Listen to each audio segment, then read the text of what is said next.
श्री शिवाय दोस्तों, 22 अगस्त 2024 मतलब गुरुवार को पड़ रही है गणेश चतुर्थी। दोस्तों, ये जो गुरुवार है भाद्रपद महीने में पड़ने वाला सबसे बड़ा गुरुवार है, क्योंकि भाद्रपद महीने में पड़ रहा है, जिसका बहुत ही बड़ा और विशेष महत्व होता है।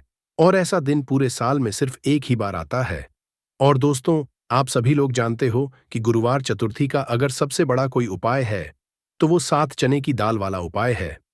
तो दोस्तों, इस भाद्रपद के दिन आप लोगों को इस 7 चने की दाल वाले उपाय को जरूर करना है।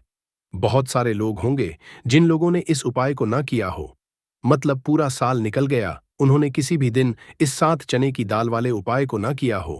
पर दोस्तों, आपके पास एक आखिरी मौका बचा हुआ है, जो कि 22 अगस्त के दिन है।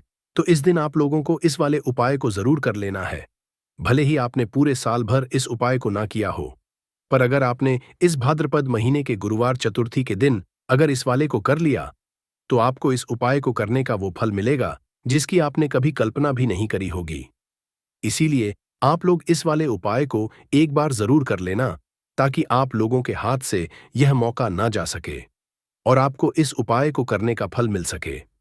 दोस्तों, यह उपाय पंडित जी ने अपनी अभी की ही शिव महापुराण की कथा में बताया है।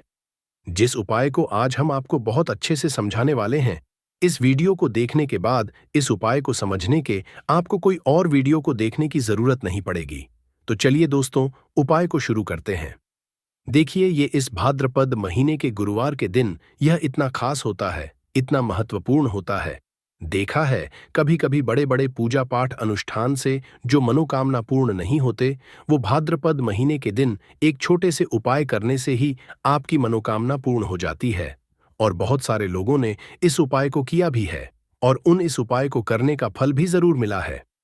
अगर आप लोग भी इस उपाय को करना चाहते हैं, तो आप इस उपाय को पहले अच्छे से समझ लेना, सुन लेना, उसके बाद करना। आपको इस उपाय का फल जरूर मिलेगा। और इस उपाय को कर लेने से आपके घर में चाहे किसी भी तरह की दुख और समस्या क्यों ना चल रही हो, आपको उसका कारण भी नहीं पता है कि दोस्तों, ये समस्या किस कारण से चल रही है। उसका कुछ भी कारण हो सकता है, पितृदोष हो सकता है या किसी भी तरह का मंगल दोष भी हो सकता है। तो इस दिन आप लोगों को यह वाला उपाय कर लेना है। ये एक ऐसा उपाय है जिस उपाय को अगर किसी विशेष दिन पर किया जाए, तो दोस्तों, उस विशेष दिन का जो है वह तो हमें मिलता ही मिलता है। पर हमने उस दिन पर इस उपाय को किया है तो हमें उससे भी बड़ा फल मिलता है, और फल बहुत जल्दी मिलता है, क्योंकि आप इस उपाय को बहुत ही बड़े और विशेष दिन पर कर रहे हो। तो चलिए, अब उपाय के बारे में बात करते हैं। परंतु उससे पहले आप लोगों को यह जानना आवश्यक है कि आखिर यह उपाय किस समय करना है, किसको करना है और कैसे करना है। तो चलिए, हम आगे आपको वीडियो में एक एक करके बता देते हैं। परंतु उससे पहले अगर आप लोग हमारे चैनल पर नए हैं, तो हमारे चैनल को सब्सक्राइब कर लेना और इस वीडियो को लाइक करके कमेंट बॉक्स में श्री शिवाय नमस्तु भयम ओम नमः शिवाय जरूर कर देना। तो दोस्तों, इस 7 चने की दाल वाले उपाय को हमें इस गुरुवार चतुर्थी के दिन कैसे करना है, किसको करना है, किस समय करना है और कहां पर करना है, ये सारे सवालों के जवाब आपको इस वीडियो में मिल जाएंगे। और जो ये वीडियो देखेगा दोस्तों, उसको 7 चने की दाल वाला उपाय जरूर करना चाहिए, क्योंकि इस दिन एक चने की दाल का भी बहुत ही बड़ा और विशेष महत्व होता है। और जब बात आ जाए 7 चने की, तो ये सोने पे सुहागा वाली बात हो जाती है और ये एक बहुत ही बड़ा उपाय हो जाता है इस गुरुवार का। तो अब दोस्तों, इस 7 चने की दाल वाले उपाय को आखिर करना किसको है, सबसे पहले हम लोग वो बात जान लेते हैं। तो देखो, घर की जो बड़ी माताएं बहनें होती हैं, उन माताओं बहनों में से कोई भी एक बड़ी माता बहन इस वाले उपाय को कर सकती है। और दोस्तों, अगर आप चाहे तो अपने घर में से सभी सदस्यों को भी इस उपाय को करवाएं। अगर किसी व्यक्ति की खुद की कोई मनोकामना है, खुद की कोई दुख और परेशानी है जो कि वह अपने लिए ही करना चाहता है, इस वाले उपाय को तो वह खुद अपने लिए भी कर सकता है। बाकी अगर कोई घर में से ऐसा है जो कि अपने पूरे घर परिवार की सुख और शांति के लिए यह वाला उपाय करना चाहता है, तो दोस्तों, वह भी कर सकता है। उसमें भी कोई दिक्कत वाली बात नहीं है। कहने का मतलब यह है कि इस उपाय को हर एक सदस्य भी कर सकता है, और पूरे परिवार के सदस्य के लिए घर की बड़ी माताओं बहनों में से कोई एक माता बहन भी कर सकती है। माताएं बहनें अगर घर में उपस्थित ना हो या वह यह वाला उपाय ना कर पा रही हो, तो फिर घर का कोई बड़ा सदस्य भी इस 7 चने की दाल वाले उपाय को कर सकता है। चाहे फिर वह पुरुष ही क्यों ना हो, उसमें कोई भी दिक्कत वाली बात नहीं है। अब दोस्तों, इस चने की दाल वाले उपाय को हमें करना कहाँ पर है? देखो, हमें शिवलिंग के पास में जाकर करना है। बहुत लोग प्रश्न करते हैं, हर एक उपाय को करते समय क्या हम इस उपाय को घर पर या मंदिर में कर सकते हैं? देखो, तो इस वाले उपाय को आप मंदिर में करोगे तो अच्छा रहेगा, घर पर नहीं करना है। इस वाले उपाय को उसके बाद में दोस्तों, जो अगला प्रश्न निकल कर आता है वो यह आता है इस उपाय को लेकर कि आखिर इस उपाय को हमें किस समय करना है? सुबह के समय करना है कि शाम के समय करना है? तो देखो, इस वाले उपाय को आप लोग सुबह के समय भी कर सकते और शाम के समय प्रदोष काल में भी कर सकते हो। अब अगर आप पूछो कि दोस्तों साहब, सबसे उत्तम समय कौन सा रहेगा इस 7 चने की दाल वाले उपाय को करने का, तो हम आपसे बस यही कहेंगे कि इस उपाय को आप सुबह के समय करेंगे तो ज्यादा बेहतर होगा। बाकी अगर शाम के समय भी करेंगे तो भी अच्छा होगा, उसमें कोई भी दिक्कत वाली बात नहीं है। तो अब दोस्तों, जो अगली सबसे बड़ी और महत्वपूर्ण बात आती है वो ये आती है कि सुबह अगर हम उपाय को करें तो हमें कितने बजे से लेकर कितने बजे तक के बीच में करना है, और शाम के समय प्रदोष काल में करेंगे तो हमें कितने बजे से लेकर कितने बजे के बीच में करना है। तो देखो, सुबह जितनी जल्दी हो सके आप उपाय को करने की कोशिश करना। बाकी अगर किसी कारणवश लेट भी हो जाओ, थोड़ी देर भी हो जाए, तो 10 या 11 बजे तक भी आप उपाय कर लेना, पर 12 बजे से ज्यादा देरी ना हो, इस बात का ध्यान रखना। उसके बाद में दोस्तों, अगर शाम के समय प्रदोष काल की बात करें, प्रदोष काल का जो समय है होता है वो शाम के 6 बजे से शुरू हो जाता है। मतलब शाम के 6 बजे से लेकर 7 बजे के बीच का जो समय होता है, ये समय प्रदोष काल का समय होता है। पर अभी जो मौसम चल रहा है, इस मौसम में जो है शाम बहुत देरी से होती है, तो आप इस उपाय को 7 या 22 बजे के बीच में भी कर सकते हो। मतलब शाम के 6 बजे से रात 22 बजे के बीच में आप कभी भी इस उपाय को कर सकते हो, उसमें कोई भी दिक्कत वाली बात नहीं है। परंतु गुरुवार के दिन कोशिश करना कि समय के अंतर्गत ही कर लो। किसी कारणवश ना कर पाओ तो थोड़ा देरी से भी कर सकते हो, आपको उपाय का फल जरूर मिलेगा। सबसे पहला उपाय विशेषकर आपको 7 चने की दाल से करना है। तो इस उपाय के लिए आपको मात्र 7 चने की दाल लेना है। इसी के साथ मैं आपको एक तांबे के पात्र के अंदर शुद्ध जल लेना है, और इन दोनों सामग्री को लेकर के आपको भगवान शिव के मंदिर में पहुंच जाना। गुरुजी ने बताया है कि यह उपाय आप सुबह से लेकर शाम तक किसी भी समय कर सकते हैं। देखो दोस्तों, आपके पास जो 7 चने की दाल है, सबसे पहले तो उन पर आपको थोड़ा सा जल डाल करके उन्हें गीला कर लेना है। अब इस चने की दाल को आपको अपने सीधे हाथ की हथेली पर रखना है, और आपके जीवन में जो दुर्भाग्य चल रहा है, आपके जीवन में जिन भी कार्यों में आपको रुकावट उत्पन्न हो रही है, जिन भी कार्य में आप बार बार असफल हो जाते हैं, को प्रार्थना करनी है, हे महादेव, मुझे इन सभी कार्यों में सफलता हासिल हो तथा मेरे जितने भी कार्य अटक रहे बस सभी परिपूर्ण हो। और ये 7 चने की दाल आपको भगवान शिव के शिवलिंग पर समर्पित कर देना है। बृहस्पतिश्वर महादेव का मन में स्मरण करते हुए गुरुजी ने कहा है कि जो भी व्यक्ति गुरुवार के दिन इस तरह से चने की दाल समर्पित कर देता है, शिवलिंग पर उसके जीवन से सारा दूर हो जाता है।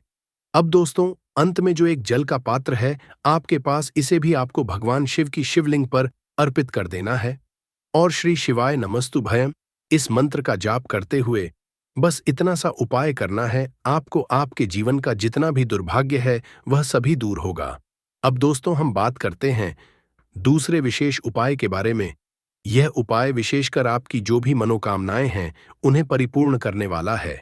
यदि आपको ऐसा लगता है कि आपने कई तरह के उपाय कर लिए हैं, परंतु महादेव अभी तक आपकी जो मनोकामना है उसे परिपूर्ण नहीं कर रहे हैं, तो आपको ये उपाय जरूर करना है। देखिए, इस उपाय को करने के लिए मात्र आपको एक गुड़ का लेना है। इसी के साथ मैं आपको एक तांबे के पात्र के अंदर शुद्ध जल लेना है। देखिए, गुरुवार के दिन यदि हम गुड़ वाले जल से उपाय करते हैं, ही चमत्कारी समझा जाता है, और इससे जो हमारा बृहस्पति ग्रह है वह भी मजबूत होता है। बृहस्पति ग्रह यदि हमारा मजबूत होता है तो हमें कभी भी जीवन में धन संपदा की कमी नहीं होती है। हमारे जीवन में जो दुर्भाग्य होता है वह भी सौभाग्य में बदल जाता है। तो देखिए दोस्तों, इस उपाय के लिए आपको एक गुड़ का लेना है, एक तांबे के पात्र के अंदर शुद्ध जल लेना है, और इन दोनों को लेकर के आपको भगवान शिव के मंदिर में पहुंच जाना है। अब दोस्तों, इसे गुड़ के टुकड़े को आपको उससे जल के पात्र के अंदर डाल देना है, और गुड़ से युक्त जल आपको तैयार कर लेना है। आप इस जल को आपको भगवान शिव की शिवलिंग पर अर्पित कर देना है। श्री शिवाय नमस्तु इस मंत्र का जाप करते हुए और बृहस्पतिश्वर महादेव का मन में स्मरण करते हुए जो भी व्यक्ति गुरुवार के दिन इस तरह से यह गुड़ वाला जल समर्पित कर देता है, शिवलिंग पर उसके जीवन में कैसी भी कोई भी मनोकाम होगी, वो हमारे महादेव परिपूर्ण कर देते हैं। तो आपको मनोकामना पूर्ति के लिए ये छोटा सा और सरल सा उपाय भी जरूर ही करना है। अब दोस्तों, हम बात कर लेते हैं तीसरे विशेष उपाय के बारे में। देखिए दोस्तों, इस उपाय के लिए आपको मात्र एक तांबे के पात्र के अंदर शुद्ध जल लेना है। इसी के साथ में आपको 11 चावल मतलब कि अक्षत के दाने लेना है। देखिए, चावल के दानों को लेते समय आपको ध्यान रखना है कि ये कहीं से भी टूटे हुए या फिर खंडित नहीं चाहिए। इसी के साथ में आपको सा पीला चंदन भी लेना है। अब देखो दोस्तों, सबसे पहले तो इन सभी सामग्रियों को लेकर कि आपको पहुंच जाना है भगवान शिवा के मंदिर में। देखिए दोस्तों, सबसे पहले तो आपके पास जो चावल के दाने हैं उनमें आपको ये पीला चंदन सा डाल देना है और उन चावल के दानों पर आपको थोड़ा सा जल डाल करके उन्हें गीला करना है। मतलब कि उन चावल के दानों को आपको पीला कर लेना है। इसी तरह सबको इनके दानों को तैयार करना है। मतलब कि यह जो चावल के दाने हैं स्वर्ण के समान हो चुके हैं और ये जो आपने चावल के दाने स्वर्ण के सामान जो तैयार किए हैं, इन्हें आपको भगवान शिवा के शिवलिंग पर समर्पित कर देने हैं। बृहस्पतेश्वर महादेव का मन से स्मरण करते हुए देखो, गुरुजी ने बताया है कि जो भी व्यक्ति पीले चंदन से युक्त इन चावल को तैयार करके शिवलिंग पर गुरुवार के दिन इस तरह से समर्पित कर देता है, उसके में जितना भी दुर्भाग्य है वो सभी दूर होने लगता है और जीवन की जो दरिद्रता है उससे भी उसको मुक्ति मिलने लगती है। अब दोस्तों, अंत में जो आपके पास एक तांबे के पात्र के अंदर जल है, इसे भी आपको भगवान शिवा के शिवलिंग पर अर्पित कर देना है। श्री इस मंत्र का जाप करते हुए और बृहस्पतिश्वर महादेव का मन में स्मरण करते हुए देखिए, ये सभी उपाय छोटे छोटे हैं, परंतु इनका जो फायदे है वह बहुत ही अधिक मिलेंगे। आपके जितने भी कार्य है वह सभी सिद्ध होते चले जाएंगे। आपके जितने भी कार्य में आपको रुकावटें आ रही हैं, बस सभी दूर होती जाएगी। दोस्तों, अब हम बात कर लेते हैं चौथे विशेष उपाय के बारे में। देखिए, इस उपाय के लिए आपको 2 दीपक लेने होंगे। दोनों ही दीपक आप मिट्टी के भी ले सकते हैं और दोनों ही दीपक आप शुद्ध आटा मढ़कर उनके भी तैयार कर सकते हैं। अब दोस्तों, दोनों ही दीपक के अंदर आपको शुद्ध घी का उपाय करना होगा और एक दीपक के अंदर आपको गोल रुई बाती का उपाय करना होगा और एक दीपक के अंदर आपको लंबी बाती का उपाय करना होगा। लंबी बाती वाले दीपक के अंदर आप मौली वाला जो धागा आता है कलावा का, उसकी बाती का उपाय भी आप लंबी बाती वाले दीपक के अंदर कर सकते हैं। देखिए, 2 दीपक वाला ये चमत्कारी उपाय केवल गुरुवार के रात्रि में ही किया जाता है, इसीलिए आपको इस उपाय को बहुत ही ध्यान से समझना। इसी के साथ में आपको 11 काले तिल के दाने लेना है और इसी के साथ आपको मात्र 1 चुटकी हल्दी भी लेनी होगी। अब दोस्तों, ये सभी सामग्री लेकर के आपको रात्रि के समय पहुंच जाना है अपने घर में, जहां कहीं भी तुलसी जी का पौधा, तुलसी माता का निवास स्थान है, वहां पर देखिए दोस्तों, सबसे पहले तो आपके पास जो एक गोल बाती का दीपक, उसे आपको तुलसी जी के वहां पर प्रज्वलित करना है। दीपक को प्रज्वलित करते समय आपको भगवते वासुदेव इस मंत्र का 11 बार जाप कर लेना है। अब देखिए दोस्त, आप जो 11 काले तिल के दाने लेकर के आए हैं, उन्हें आपको अपने सीधे हाथ में रखना है और जो आपने गोल बाती वाला दीपक प्रज्वलित किया है माता तुलसी जी के वहां पर, उसके ऊपर से आपको इन 11 काले तिल को घड्डी ही की दिशा में घुसमझा है। आपको अपना नाम और अपनी गोत्र को बोल देना है और फिर आपको इन काले तिल को उससे जलते हुए दीपक के अंदर डाल देने हैं। देखिए, काले तिल भगवान विष्णु के पसीने से उत्पन्न हुए हैं और जब भी हम यह दीप गुरुवार की रात्रि में प्रज्वलित करते हैं तो इससे हमें हमारे कर्ज में राहत मिलती है। हमारे जीवन में धन हासिल के नए नए मार्ग खुलते हैं। हमारा अगर कोई भी कार्य रुका हुआ है तो वह भी परिपूर्ण होता है। देखिए, गोल बाती का जो दीपक है, विशेषकर हम माता तुलसी के वहां पर भगवान विष्णु और माता लक्ष्मी के निमित्त प्रज्वलित कर रहे हैं, क्योंकि गुरुवार का जो दिन है वह विष्णु भगवान और माता को समर्पित होता है। इस तरह से आपको ये दीपक प्रज्वलित कर देना है। अब जो आपके पास लंबी बाती का दीपक है, एक छुटकी हल्दी है, तो इससे आपको लेकर के पहुंचना है अपने घर के मंदिर में। आपके घर के मंदिर में माता लक्ष्मी की जो भी प्रतिमा ही मूर्ति है, उनके सामने सबसे पहले तो आपको ये लंबी बाती का दीपक रखना है। फिर आपको दीपक को प्रज्वलित कर देना है। दीपक को प्रज्वलित करते समय आपको एयूएम महालक्ष्मी नमः इस मंत्र का जाप करते रहना है। अब दोस्तों, आपके पास जो एक छुटकी हल्दी है, उसे आपको अपने सीधे हाथ में रखना है और इस एक छुटकी हल्दी को आपको उस दीपक के ऊपर से 11 बार की दिशा में घुसमझा है और आपको ओम महालक्ष्मी नमः मंत्र का जाप करते रहना है और इस एक छुटकी हल्दी को आपको उसे दीपक के अंदर डाल देना है। देखिए, एक चुटकी हल्दी वाला जो दीपक है, आपके जीवन से दुर्भाग्य को समाप्त करता है। माता लक्ष्मी की आपको कृपा हासिल करवाएगा, धन हासिल के आपके जीवन में नए नए मार्ग बनाएगा। तो इस तरह से आपको यह उपाय जरूर करने हैं। तो वीडियो के क्रम में अमरबेल के बारे में ही कुछ विशेष रूप से जानकारी बताऊंगा। यदि अमरबेल का रस उबली हुई अमरबेल का रस शरीर के इस हिस्से पर लगा दें, आपके अंदर जैसे ज्वालामुखी गर्म होती है, उसी तरह से आपका ये हिस्सा, शरीर का ये हिस्सा गर्म पड़ जाएगा। दोस्तों, हम बारी बारी जानकारी अपने इस चैनल के माध्यम से बताएंगे, तो वीडियो के अंत तक बने रहना। हम आपको उचित ढंग से बताएंगे कि अमरबेल खाने से और शरीर पर लगाने से क्या फायदा होता है, तथा यदि पेड़ पर अमरबेल हो तो क्या लाभ होते हैं। आइए जानते हैं। इस चैनल का मकसद है भारत भूमि में आयुर्वेद की जानकारी को आम जनता तक फिर से पहुंचाना, ताकि भारत में से ज्ञान का इस तरह का धरोहर समाप्त ना हो। हमारे चैनल में व्यूज या ना आए, हमारे सब्सक्राइबर बढ़े या ना बढ़े, इससे हमें किसी भी तरह का फर्क नहीं पड़ता। अगर हमारे वीडियो को देख रहे हैं, अगर आप में से किसी एक भी दर्शक का फायदा होता है तो हमें भी अच्छा लगता है, हमें भी पुण्य की प्राप्ति होती है। तो आइए इस वीडियो में जानते हैं अमरबेल के बारे में विभिन्न तरह की कुछ विशेष जानकारी। वैसे तो अमरबेल की जो लता होती है, ये बबूल नाम के वृक्ष पर सबसे ज्यादा होती है, लेकिन जो ज्यादा प्रभावी कहे हुए आम के पेड़ पे अर्थात आम के वृक्ष में रह जाने वाले अमरबेल, इसी के साथ जो पीपल के वृक्ष में अमरबेल उगी होती है, वो भी चमत्कारिक गुणों से बहुत ही भरपूर होती है। अगर आप तंत्र की दृष्टि से देखें, धार्मिक दृष्टि से देखा जाए, धर्म की दृष्टि से देखा जाए, तो जो जंगल के अमरबेल होती है वह धार्मिक और तंत्र में उपाय होती है। बाकी अगर आपके घरों के आसपास में जो अमरबेल पाई जाती है वो आयुर्वेद में ही उपाय होती है। वीडियो को ध्यान से देखिएगा और कमेंट बॉक्स में जय हिंद, जय आयुर्वेद जरूर लिखें, क्योंकि हमें गर्व होना चाहिए कि भारत भूमि में इस तरह के लता पेड़ पौधे आज भी हमारे बीच में हैं, जो कि हमें कई तरह से फायदा पहुंचाते हैं। हर पेड़ पौधे का अपना अलग अलग कुछ ना कुछ विशेषता जरूर होती है, कुछ ना कुछ अपना औषधि लाभ जरूर होता है, लेकिन जानकारी के अभाव में यह पेड़ पौधे हमारे लिए केवल घास फूस रह जाते हैं। का सबसे ज्यादा उपाय गंजापन को दूर करने के लिए किया जाता है और शरीर में गर्मी बढ़ाने के लिए किया जाता है। ये कोई साधारण गर्मी नहीं होती। इसे लगाने के बाद ऐसी गर्मी आती है शरीर में कि हमारा मन करने लगता है कि इस गर्मी को आखिर कहाँ निकाले। अगर यदि आपकी पत्नी है तब तो ये गर्मी शांत हो जाएगी, यदि पत्नी नहीं है तब आपके लिए बहुत मुश्किल खड़ी हो सकती है। ऐसी स्थिति में अमरबेल का उपाय मत करना। पत्नी हो तो ही ये उपाय करना, या कोई भी हो तो ये उपाय कर सकते हैं, लेकिन सूझबूझ के साथ ही करना, नहीं तो आप उसके गर्भ ठहरा सकते हैं, वह गर्भवती हो सकती है। और हमारी राय ये है कि शादी के बाद ही स्त्री को गर्भवती करना चाहिए। दोस्तों, अमरबेल का तेल आपको मार्केट में मिल जाएगा।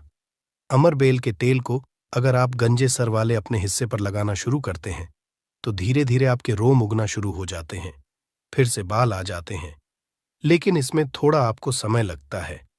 आप चाहें तो अमरबेल को पीस करके आप अपने गंजे सिर वाले हिस्से पर लगा सकते हैं। सबसे पहले तो आपको हेयर फॉल से बचाएगी। दूसरा, आपके जो झड़े हुए बाल हैं पुनः धीरे धीरे उगना शुरू हो जाते हैं।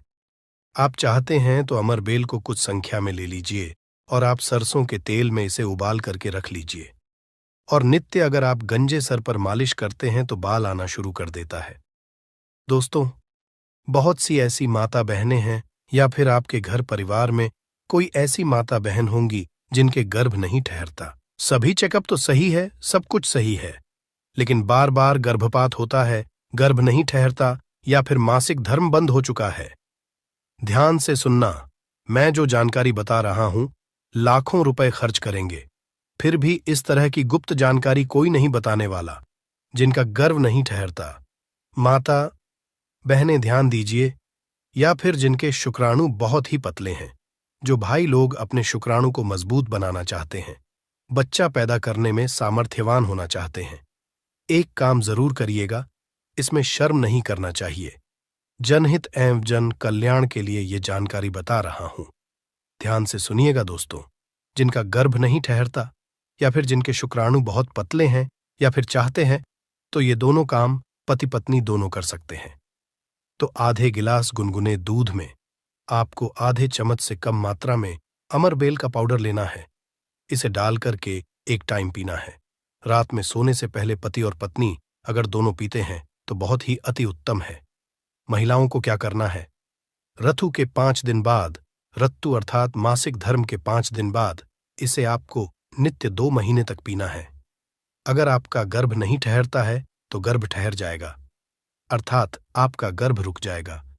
जो भाई लोग जिनके शुक्राणु बहुत पतले हैं, बच्चे पैदा करने में सामर्थ्यवान नहीं हैं, उनके शुक्राणु गाढ़े हो जाएंगे और बच्चे पैदा करने में सामर्थ्यवान हो जाते हैं। अगर ये दोनों उपाय मैंने अभी बताया कि स्त्री पुरुष अगर दोनों ये उपाय करेंगे तो यौवन 100% लाभ मिलते हैं, ठहर जाता है। बस आपको विश्वास जरूर रखना है दोस्तों। इसके बाद जिनके बच्चे नाट्य हैं, बहुत से ऐसे बच्चे होते हैं गांव में, सड़क पे, जिनकी ग्रोथ नहीं हो पाती, बिल्कुल ही छोटे रह जाते हैं। अगर वो अपना ग्रोथ करना चाहते हैं, जिनके पिता इस वीडियो को देख रहे हैं, जिनकी माता इस वीडियो को देख रही है, जिनके भाई इस वीडियो को देख रहे हैं, आपके घर में अगर नाटे बच्चे हैं तो ये उपाय जरूर कराना। आम के पेड़ पर लगा, ध्यान से सुनना, आम के पेड़ पर लगा, आम के वृक्ष के ऊपर में जो अमरबेल लगा होता है, आप इसका पाउडर तैयार कर लेना। थोड़ी सी मात्रा में आप पाउडर बना लीजिए और नित्य आधे से कुछ कम ही चम्मच, अर्थात एक हिस्से का 25-30% हिस्सा आपको, अर्थात एक चम्मच का 25% हिस्सा आपको बच्चे को जो गुनगुना गर्म दूध है उसमें डाल करके नित्य एक टाइम पिलाने के लिए आपको बोलना है, या फिर पीने के लिए आपको बोलना है। बिल्कुल ही जो नाटे बच्चे रह गए हैं उनकी ग्रोथ हो जाती है। वो फिर से बिल्कुल ही अपने उम्र के बच्चों के अनुरूप ही अनुसार ही ग्रोथ करना शुरू कर देंगे। फिर वो नाटे नहीं रहेंगे दोस्तों। इस तरह की जानकारी बहुत ही कीमती होती है। आयुर्वेद में आज भी जीवन छुपा है। आयुर्वेद व्यक्ति को कभी भी नुकसान नहीं करता है, इसलिए हमें आयुर्वेद की तरफ पुनः बढ़ना चाहिए। इसके बाद बालों का झड़ना रोकता है। अमरबेल के पानी से अगर बाल धोए जाए तो जिनको हेयर फॉल होता है, बाल झड़ रहे हैं, बाल झड़ने रोकने का काम करते हैं। दोस्तों, इसके बाद आपका कैसा भी पुराना घाव हो, लंबे समय से आपका घाव सूख नहीं रहा है, सबसे ज्यादा तो शुगर की जिससे बीमारी होती है, ऐसे लोगों के घाव नहीं सूखते हैं। ध्यान से सुनिएगा।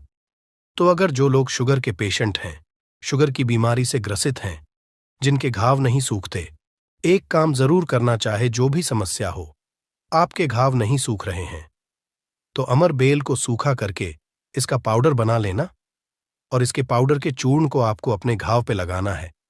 तो धीरे धीरे देखना, ये आपके गांव के बैक्टीरिया को मार देता है, साफ कर देता है। बिल्कुल ही धीरे धीरे आपका घाव भरना शुरू हो जाता है। यह जीन्स भी वृक्ष पर होती है, उसका यह सर्वनाश कर देती है। दोस्तों, गांव बहुत ही छोटी सी चीज है, घावों पर लगाते हैं, घाव के समस्त कीड़ों को नष्ट कर देते हैं। बिल्कुल यह गांव को पुनः पहले जैसा ठीक कर देंगे, साफ कर देंगे। इसके बाद है, जैसे कि बहुत सारी माता बहनें जो प्रसूता स्त्री है, प्रसूता स्त्री का अगर प्लेसेंटा नहीं निकल रहा है, जिसे हम बोलचाल की भाषा में आओ बोलते हैं, ध्यान से सुने। जब से हम अंग्रेजी में प्लेसेंटा के नाम से जानते हैं और जैसे हम बोलचाल की भाषा में बोलते हैं, प्रसूता स्त्री का अगर बच्चा तो निकल गया है लेकिन बाहर नहीं निकल रहा है, तो आप इसका काढ़ा बना लीजिए। अमरबेल का थोड़ा सा जैसे आप चाय पीते हैं दोस्तों, उसी तरह इसका काढ़ा आपको बना लेना है और जो प्रसूता स्त्री है उसे पीला देना है। बिल्कुल जल्दी जो प्लेसेंटा होता है, जल्दी निकल जाता है, बिल्कुल सुगमता से निकलता है, किसी तरह का कोई दर्द नहीं होता है। दोस्तों, यदि 1 लीटर पानी में 200 ग्राम अमरबेल डालकर उबाल आ जाए और गैस बर्तन को उतारने के बाद इस उबली अमरबेल में 100 ग्राम कच्ची शराब डालकर और इसकी भाप से अंडकोश की सिकाई की जाए, तो अंडकोश पर लगी पुरानी से पुरानी चोट, सूजन, गांठ, दर्द मात्र 24 घंटे में ठीक हो जाती है। दोस्तों, जब अंडकोश पर चोट लग जाती है तो यह उपाय जरूर करता हूं। हम अपनी माता की सौगंध खाते हैं। अंडकोश में यह उपाय 100% कारगर साबित होता है। काफी सैकड़ों साल पुराना उपाय है। यह इसे जरूर आजा समझा दोस्तों। यदि उबली हुई अमर बेल को पीसकर इसका लेप अपने नीचे वाले हिस्से पर यदि लगाए तो साइज में प्रगति होती है। 10 गुना तेजी से साइज बढ़ जाता है और आपका हिस्सा मोटा भी हो जाता है। हम नाम नहीं लेंगे, आप इशारों में समझ सकते हैं हम किसकी बात कर रहे हैं। फिर आप किसी को भी खुश कर सकते हैं दोस्तों। अमर बेल बांझपन, नपुंसकता को जड़ से समाप्त करती है। बस आपको सही तरीके से इसका इस्तेमाल आना चाहिए। यदि कोई भी पुरुष उबली हुई अमर का पानी घोले के तेल में लगाकर अपने नीचे वाले हिस्से पर यदि लगाता है, इससे मालिश करता है, तो ऐसी गर्मी पैदा होती है जिसके कारण सामने वाला भी आपकी गर्मी से जल सकता है। ये आप तब करें जब आपका पार्टनर हो। यदि आपका पार्टनर नहीं है, आपकी पत्नी नहीं है, तो ये उपाय मत करना। नहीं तो आप किसी के साथ भी गलत कर सकते हैं, या आपका कोई साथी है तो यह कार्य कर सकते हैं, लेकिन आपकी गर्मी के कारण आपका साथी भी जल सकता है। थोड़ा सावधान रहें को बहुत कम मात्रा में इस्तेमाल करना। हफ्ते में 1-2 बार यदि डेली इस्तेमाल करोगे तो आप इसकी गर्मी के कारण पागल हो सकते हैं। वो वाला पागल नहीं, गर्मी वाला पागल। दोस्तों, मैंने आप लोगों को इसका आयुर्वेदिक उपाय बता दिया है। चलिए मैं आप लोगों को इसका तांत्रिक उपाय बताऊंगा, इसका धार्मिक उपाय बताऊंगा, क्योंकि ये भी जानना बहुत बेहद जरूरी है। अमर बेल से व्यक्ति भूत, भविष्य, वर्तमान जान सकता है। जो जंगल की अमर बेल हो, पीपल के वृक्ष पर लगी की अमर बेल हो। ठीक है, आपको अपने ग्रामीण इलाकों की अमर बेल का उपाय नहीं करना है, जंगल की अमर बेल का उपाय करना है। तो पीपल के वृक्ष पर लगी जो जंगल की अमर बेल होती है, अगर आप इसे निमंत्रण देकर के लाते हैं, निमंत्रण के समय बोलना है कि मैं भूत, वर्तमान, भविष्य की जानने के लिए आपको ले जाने आया हूं। शनिवार के दिन निमंत्रण दे आना है। रविवार के दिन प्रातःकाल आपको सूर्योदय से पहले ले आना है और आप इसे तकिए के नीचे में रखिए। 7 दिनों के आप देखना, आपके भूत और भविष्य ये बताना शुरू कर देते हैं, अर्थात स्वप्न के माध्यम से आपको भूत और भविष्य दिखना शुरू हो जाता है। क्या आप भविष्य में क्या करेंगे, भूतकाल में आपकी कौन सी घटना हो चुकी है, और मैं जो ये जानकारी बता रहा हूं, ये जानकारी हवाई बात नहीं है। काफी सारे लोगों ने लाभ लिया है, अर्थात काफी सारे लोगों ने इसका उपाय भी किया, उन्हें 100% लाभ भी मिला है, क्योंकि इस चैनल में वही जानकारी बताई जाती है जो जानकारी सरल हो, में आपका लाभ छिपा हो। दोस्तों बोलेंगे कि सट्टे में नंबर जानने के लिए मैं ये अमर बेल का उपाय करे तो क्या देखेंगे, बिल्कुल ऐसा नहीं है। हाँ, आपको निकट भविष्य में भूत, भविष्य, वर्तमान में जो होने वाली घटना है उसे बिल्कुल ही दिखाता है दोस्तों। इसके बाद ऐसा समझा जाता है कि अमर बेल को अगर शत्रु के घर में फेंक दिया जाए तो शत्रु के धन का नाश कर देता है, उनका सर्वत्र नाश कर देता है। जी हाँ, बिल्कुल ही। अगर विधिवत चामुंडा मंत्र सिद्ध करके, चामुंडा मंत्र से सिद्ध करके अगर अमर बेल को शत्रु के घर में फेंक दिया जाए, चामुंडा मंत्र आपको बिल्कुल ही गूगल पे मिल जाएगा। कोई भी चामुंडा मंत्र प्राच सकते हैं, इसमें कोई निर्धारित नहीं है। चामुंडा मंत्र अर्थात काली माता के मंत्र। तो चामुंडा मंत्र से अगर इसे अभिमंत्रित करके शत्रु के घर में फेंका जाए तो ये शत्रु के धन नाश कर देती है, शत्रु का सर्वनाश कर देती है। दोस्तों, अमर बेल को आपको साधारण नहीं है। अमर बेल ये कहा जाए तो एक तरह की व्यक्ति को करोड़पति कर सकती है, ऐसा कहा जाता है विधि विधान। अगर विधिपूर्वक गुरु पुष्य नक्षत्र में, रवि पुष्प नक्षत्र में अमर बेल को निमंत्रण देकर के लाया जाए, और इसे निमंत्रण देकर के लाने के बाद अगर आप इसे एक लता की भांति खाली जगह आपके घर में, जहां पे खाली जगह हो या फिर बगीचे में खाली जगह हो, वो वहां पे लगाते हैं, तो जैसे जैसे इनका ग्रोथ होना शुरू होता है, जैसे जैसे इनका आकार बढ़ना शुरू होता है, आपके जीवन में धन, दौलत, सुख, शांति एवं धन की देवी मां लक्ष्मी अर्थात पैसों की वृद्धि आपके जीवन में होना शुरू हो जाती है। तो आशा करता हूं कि अमर बेल के बारे में जो आयुर्वेदिक एवं धार्मिक उपाय बताया हूं, यह उपाय आपके जीवन में मंगलमय एवं कल्याणकारी साबित जरूर होंगे। एक लायक जरूर करें। विधि विधान: अगर विधि पूर्वक गुरु पुष्य नक्षत्र में, रवि पुष्य नक्षत्र में अमर बेल को निमंत्रण देकर के लाया जाए, इसे निमंत्रण देकर के लाने के बाद अगर आप इसे एक लता की भांति खाली जगह, आपके घर में जहां पे खाली जगह हो या फिर बगीचे में खाली जगह हो, वो वहां पे लगाते हैं, तो जैसे जैसे इनका ग्रोथ होना शुरू होता है, जैसे जैसे इनका आकार बढ़ना शुरू होता है, वैसे वैसे आपके जीवन में धन, दौलत, सुख, शांति एवं धन की देवी माँ लक्ष्मी अर्थात पैसों की वृद्धि आपके जीवन में होना शुरू हो जाती है। तो आशा करता हूं कि बेल के बारे में जो आयुर्वेदिक एवं धार्मिक उपाय बताया हूं, यह उपाय आपके जीवन में मंगलमय एवं कल्याणकारी साबित जरूर होंगे। दोस्तों, एक टुकड़ा खाते ही औरत को आप खुश कर सकते हैं। मर्दों के लिए अमृत है। ये पौधा भीड़भाड़, सत्यानाशी या गमोरी एक अमेरिकी वनस्पति है, परंतु भारत में यह सब स्थानों पर पैदा होता है। सत्यानाशी के किसी भी अंग को तोड़ने से उसमें से स्वर्ण सदृश्य पित्त वर्ण का दूध निकलता है, इसलिए इसे स्वर्णशीर भी कहते हैं। ये सत्यानाशी का पौधा है जिसे शास्त्रों में सिद्धियों को देने वाला और रोग अर्थात निरोगी काया देने वाला कहा गया है। वैसे हम लोग अपने काम को सिद्ध करने के लिए अलग अलग कई तरीके उपाय करते हैं और कुछ लोगों के उपाय सिद्ध भी हो जाते हैं, परंतु फर्क क्या होता है? सही तरीके से सही मुहूर्त पर अगर कुछ उपाय करते तो वह उपाय सारे के सारे कारगर होते हैं। और आज मैं फिर से एक बहुत ही सुंदर सी वनस्पति के बारे में जानकारी लेकर के आया हूं कि अगर आप उपाय को करके, सिद्ध करके अगर इसका उपाय कर लेते तो यकीन मानिए आपका हर काम पूरा होगा। वैसे तंत्र शास्त्र में आज मैं जिस पौधे के बारे में बताने जा रहे हैं, इस पौधे के बारे में अनेक